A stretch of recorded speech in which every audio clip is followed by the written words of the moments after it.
Son las 9 de la mañana con 35 minutos. Continuamos con esta primera edición de Radio Análisis en esta mañana de día jueves 20 de abril del año 2023. Como es habitual este día de la semana y hasta ahora saludamos a nuestros amigos y amigas de Fundación Sol. En esta ocasión está con nosotros el economista Santiago Roselot, a quien le damos la bienvenida. ¿Cómo estás, Santiago? Muy buenos días. Hola Claudio, ¿todo bien por acá y tú? Muy bien, Santiago. Vamos a hablar respecto de salario mínimo, porque esta semana conocimos esta noticia, ¿no? Respecto del acuerdo alcanzado entre el gobierno y la Central Unitaria de Trabajadores para presentar un proyecto de ley que aspira a elevar el monto de este salario, el salario mínimo, a 500.000 pesos al 1 de julio de 2024, en un incremento que se va a hacer de forma gradual. Este 1 de mayo se aumentaría de los 410.000 pesos actuales a 440.000. Luego, el 1 de septiembre, esto se subiría a 460.000 y posteriormente, ya el 1 de julio de 2024, alcanzar estos 500.000 pesos, que hay que decir era la meta que el Ejecutivo se había puesto inicialmente como monto de aquí a finalizar su periodo en 2026. Pero vamos a profundizar en este tema, Santiago, porque hay varias cosas que analizar. ¿Qué es lo que primero podríamos decir respecto de esta noticia? Muchas gracias, Claudio. Bueno, en primer lugar, ¿cierto? Una dimensión relevante de analizar acá tiene que ver con la relación entre el sueldo bruto y el líquido, ¿ya? O sea, recordemos que cuando se habla del salario mínimo, estamos hablando del bruto, ¿ya? A la cual se le descuentan, ¿cierto?, los descuentos legales y finalmente el líquido vendría siendo el que queda al bolsillo de los hogares para gastar, ¿cierto? Entonces, cuando hablamos de 440.000 pesos brutos, ¿cierto?, estamos hablando de cerca de 357.000 pesos al bolsillo, ¿ya? Entonces, también es importante tener en cuenta al momento de analizar esto. Y bueno, cuando hablamos de los 500.000 de aquí a mediados del otro año, estamos hablando de aproximadamente 406.000 pesos, ¿ya? Entonces, para tener, ¿cierto?, en la retina, esos son los montos de que estamos hablando para que los hogares, ¿cierto?, se hagan cargo de sus gastos, para que se hagan cargo del costo de la vida, ¿cierto? Y en segundo lugar, así para, ¿cierto?, empezar la discusión, analizar un poco también cuánto es que aumentó realmente el salario mínimo, si consideramos justamente la evolución de los precios, ¿ya? Como bien sabemos, en el último periodo hemos tenido una inflación histórica, y ¿cierto?, es una dimensión muy relevante para tomar en cuenta. Particularmente si nosotros consideramos un periodo un poquito más largo, ¿cierto?, desde agosto del 2022 hasta, bueno, mayo del 2023, se haría este cambio, ¿cierto?, solamente por el reajuste de IPC. Recordemos que en agosto de 2022 estaba en 400.000 pesos. Solamente por reajuste de IPC, el salario mínimo debiese estar en torno a los 425.000 pesos, ¿ya? Es decir que en términos reales, este es un aumento de 15.000 pesos por sobre el salario mínimo anterior, ¿cierto? O sea, la capacidad adquisitiva del salario mínimo, ¿cierto?, aumentó en 15.000 pesos en términos reales. Ahora, también me quisiera detener un poquito más en este punto porque la inflación se mide considerando una canasta de consumo de un hogar representativo, ¿ya? Que intenta ser representativo del total de la sociedad. Esto incorpora distintos gastos, ¿cierto?, en alimentos, transporte, educación, salud, etcétera. ¿Y qué es lo que nosotros vemos? Que en los hogares más pobres, los hogares de menores ingresos, son los alimentos que toman mayor preponderancia, ¿cierto? Los hogares con menos ingresos le destinan mayor parte de sus ingresos a los alimentos que los hogares más acaudalados. Y si nosotros miramos la evolución del precio de los alimentos solamente, vemos que justamente en ese periodo entre agosto y la fecha, ¿cierto?, los alimentos han aumentado casi un 10%, que es justamente el aumento que propone el Ejecutivo, ¿cierto? De 400 a 440.000 es un aumento del 10%. Entonces, si nosotros consideramos, como les comentaba, ¿cierto?, la evolución de los alimentos, en realidad el salario mínimo debiese estar en torno a los 439.000 pesos. Es decir, este aumento permitiría a los hogares consumir la misma cantidad de alimentos que que en agosto del 2022. ¿Ya? Esos son algunos elementos para, ¿cierto?, ir abriendo la discusión. Ujú. Santiago, bueno, tocaste varios temas, pero quizás el más acuciante, y se ha visto eso durante este último año, es lo que dice relación con la inflación y el verdadero sentido, ¿no?, que puede tener este salario mínimo a la hora de cubrir las necesidades básicas de las personas. Pero si uno, por ejemplo, mira los análisis y las editoriales de los principales diarios que siguen estos temas, ¿no?, de la economía, uno puede encontrar que incluso este aumento, que a todas luces es insuficiente respecto de lo que realmente se requiere a nivel de necesidades, presenta resistencias, y se habla de desequilibrios en la economía, de que este aumento es mucho mayor a lo que se ve, por ejemplo, en el mercado laboral privado, etcétera, etcétera. ¿Qué podríamos decir al respecto? Porque a pesar de que se hacen, por cierto, ajustes que pueden parecer menores, de todas formas encuentran una resistencia bastante importante en quienes finalmente toman las decisiones en materia económica. Sí, bueno, ahí también es muy relevante analizar de dónde vienen esas voces, quiénes son quienes están diciendo esto, ¿cierto? Y analizar sus declaraciones a lo largo del tiempo. ¿Ya? Y acá, en general, ¿cierto?, sea salario mínimo, pero cualquier política que tienda a ir a favor de los trabajadores y las trabajadoras, suele encontrar resistencia, y esto independiente del ciclo económico. Cuando estamos en crisis, no es momento de aumentar el salario mínimo porque hay que ajustarse el cinturón. Cuando hay tiempos de bonanza, no es momento, ¿cierto?, porque no hay que cortar la senda del crecimiento, etcétera. Entonces nosotros interpretamos, ¿cierto?, que que va más allá de ciertos criterios técnicos, ¿ya? Sino que tiene que ver con la posición de las personas en la sociedad y los intereses que hay detrás, ¿ya? Y eso igual es bastante violento, sobre todo si nosotros consideramos el tema del salario mínimo. Tú hablaste de la suficiencia, y quisiera detenerme un poquito más en ese punto. El actual salario mínimo no alcanza para sobrevivir, ¿ya? Y acá no estamos hablando de que alcance para vivir bien, estamos hablando de que no alcanza para sobrevivir, ¿ya? Y ahí hay un indicador que nosotros utilizamos bastante, que tiene que ver con, bueno, nosotros, y en realidad, ¿cierto?, en la literatura, y el Estado también la utiliza, ¿cierto? De hecho, son cálculos que son del Estado, que tiene que ver con la línea de la pobreza. Ya la línea de la pobreza se calcula a partir de una canasta básica de alimentos que considera 2.000 calorías, el consumo de 2.000 calorías, ¿ya? O sea, es lo básico para poder sobrevivir.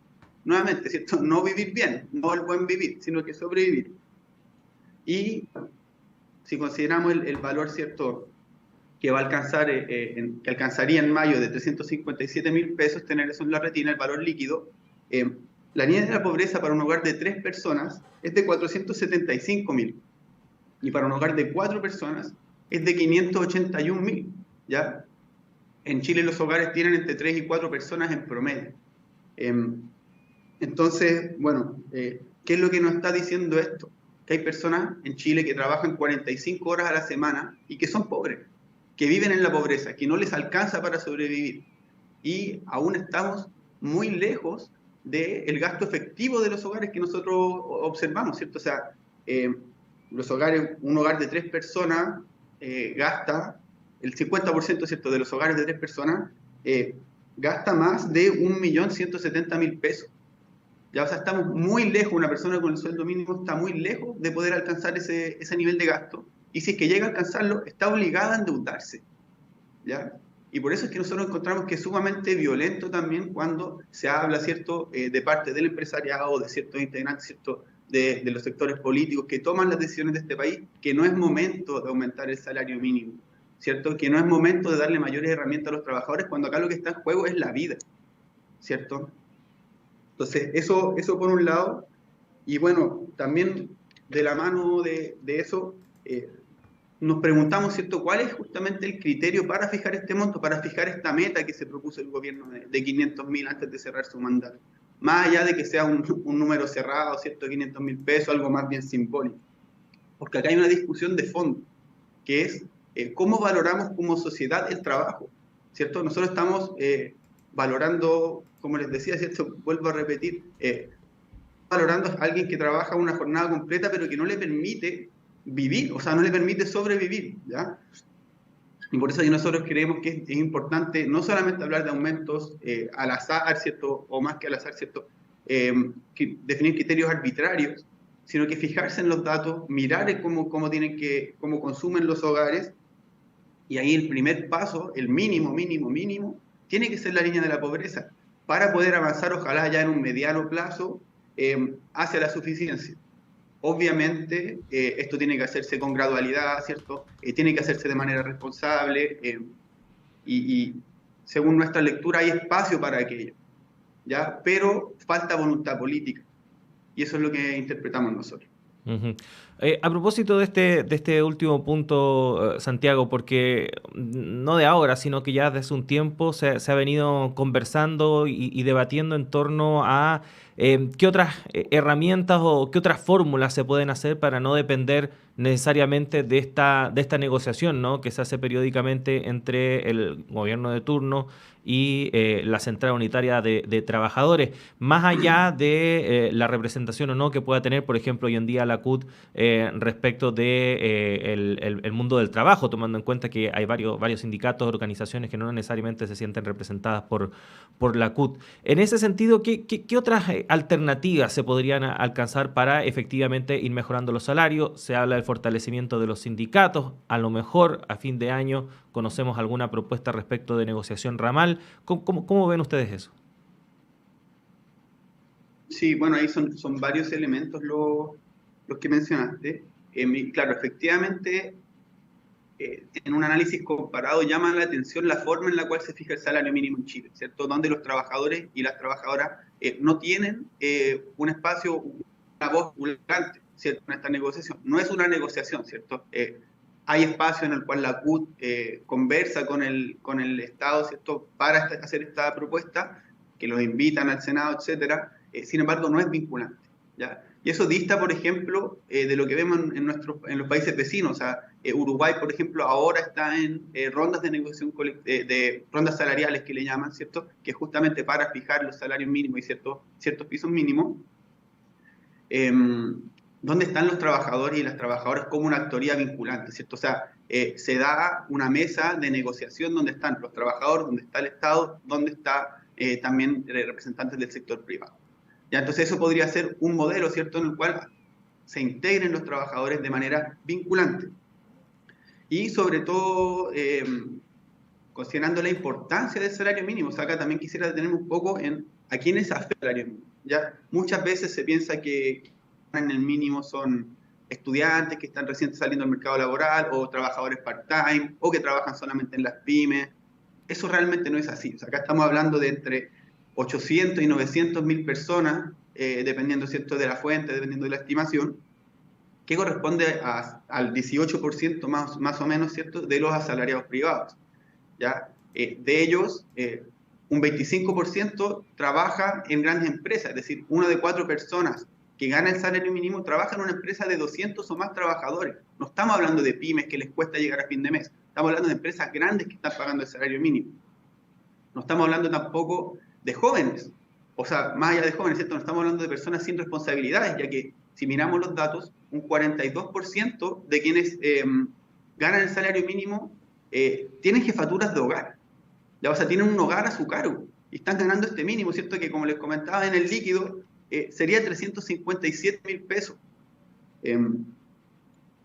Y bueno, y también esto castiga en mayor parte a las mujeres. O sea, hay una mayor proporción de mujeres que ganan el mínimo que de hombres. O sea, una política robusta de aumento del salario mínimo permitiría también cerrar brechas salariales de género, ¿ya? Y finalmente también, volviendo un último punto para poder también enganchar con esa discusión que comentabas de lo que se podría abrir a fin de año, tiene que ver con lo que se llama en la literatura el efecto faro, ¿ya? Y es que el salario mínimo no solamente afecta a quienes ganan el salario mínimo, sino que sirve de referencia para los demás sueldos del sector, ¿ya? Y eso se da en Chile, es muy evidente, ¿cierto? O sea, tenemos un salario mínimo que está en los 400 mil pesos, y si miramos los últimos datos del INE, ¿cierto?, de la encuesta suplementaria de ingresos, vemos que el 50% de los trabajadores en Chile gana menos de 460 mil pesos. O sea, está muy concentrado los trabajadores, ¿cierto? Los salarios en Chile están muy concentrados en torno a esos valores, los 400, 500 mil pesos, ¿ya?